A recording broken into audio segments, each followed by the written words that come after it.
What's up, everybody? Matt Kajeski here, back again with the Stokastic DFS channel.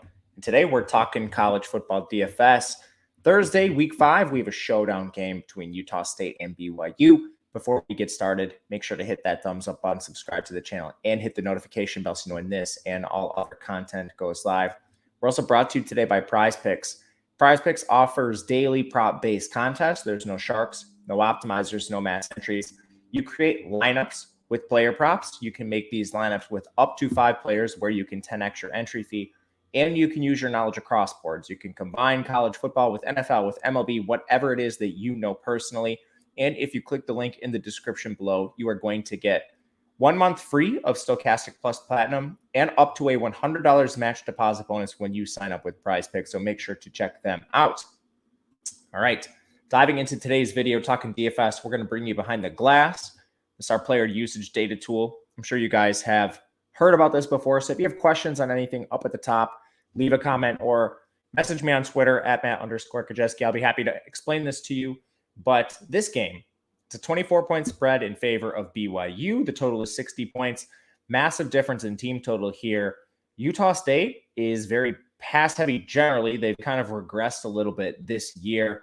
They've been pass heavy in some spots. So this is one of those games where I think you're going to see an increase from the 44% pass rate this year. Last year, they showed this.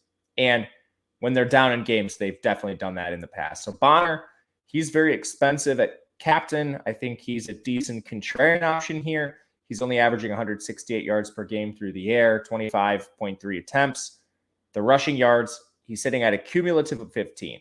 They've basically been in some blowouts where they've won and they've played some of the backups, Cooper, Legos, Levi Williams, or they've been in semi-competitive games where they've been trailing, and that's allowed Bonner to throw a little bit more. So the upside's there. We've seen it previously.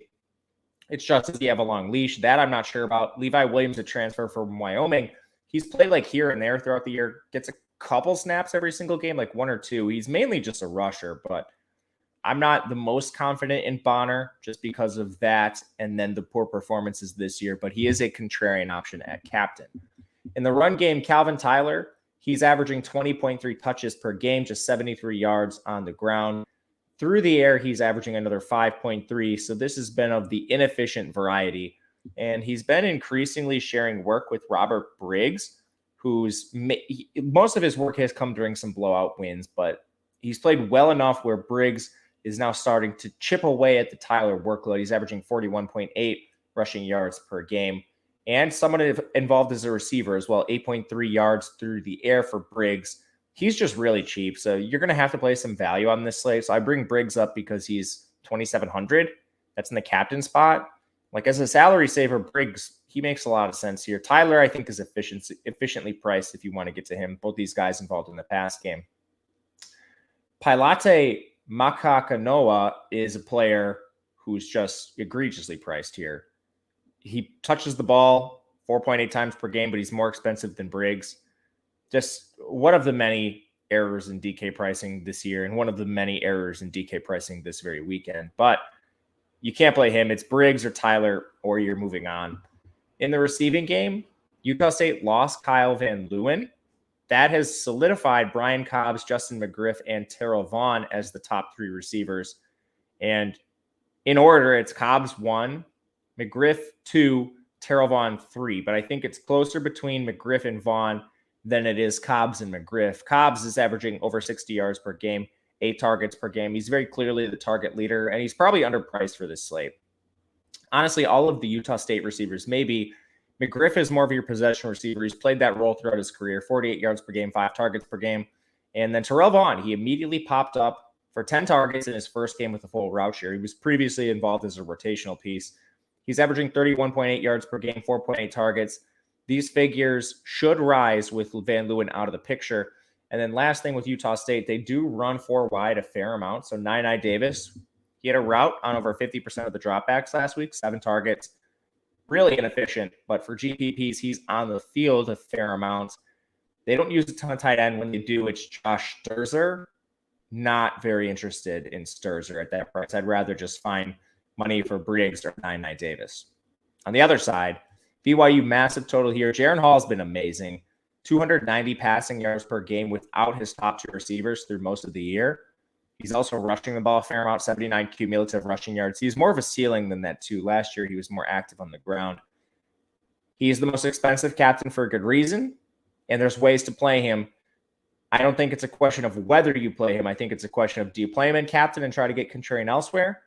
Or do you play him in utility, maybe gain some leverage and captain a lower owned player up top? Difficult questions, but all that to say, Jaren Hall is the best play on the slate in a vacuum. At running back, we saw a changing of the guard for BYU. They gave Miles Davis 14 carries in their last game and 3 targets. 17 touches for Miles Davis. He basically moved right ahead of Christopher Brooks and Lopini Katoa. Brooks only touched the ball twice. That's a big issue, especially when Miles Davis rushed for over 100 yards. He didn't do anything to relinquish the backfield. So I'm expecting him to tentatively lead a timeshare. Lopini Katoa is pretty involved on pass down, so I don't think it's just straight up going to be the Miles Davis show. I think Katoa will get some clear pass game, where Katoa still had 4 targets. He out-targeted Davis, ran than Davis.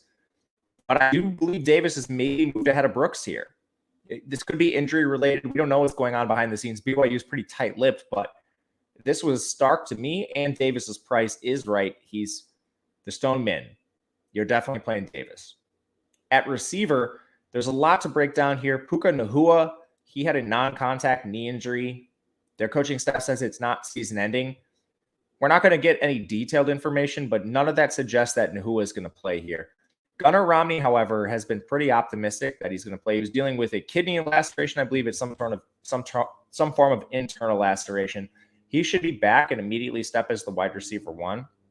Chase Roberts got banged up in last week's game. He's tentatively expected to play, but you never know with BYU. Watch and see. He was the wide receiver 1, or at least wide receiver 1A, 1B, somewhere in there, without Nacua or Romney. But he's kind of played an equal role with Keanu Hill, who's been more efficient. Keanu Hill averages 70 yards per game, 4.8 targets. Roberts just has been a little more involved target-wise. I think let's break this down with Romney active because he's supposed to play. I would expect the 3 wide receivers to be Romney, Roberts, and Hill, with Braden Cosper rotating in maybe 45, 50% of the routes, Epps somewhere at 30. But if Romney misses, I think their top 3 receivers would then be Roberts, Hill, Braden Cosper, Epps rotating onto the field, if that makes sense. All that to say, when you look at their prices, Roberts and Hill are the least efficiently priced. They're the players you want to get to the most. Cosper and Epps are rotational players, and for some reason, they're more expensive than Roberts and Hill. Just another error in the DK pricing algorithm. And then tight end, they're not using a tight end on every single play, but when they do, Rex is probably the guy you want to look at. Again, I think there's just better value plays than Rex or Mason Wake or some of these just ancillary pieces here. But that'll do it for us today. Let me know in the comment section what you think about the showdown, what players you're targeting. I'll make sure to get back to you. And you can find me on Twitter at Matt_Gajeski if you'd like to reach out. Otherwise, thank you for watching, and we'll see you again next time.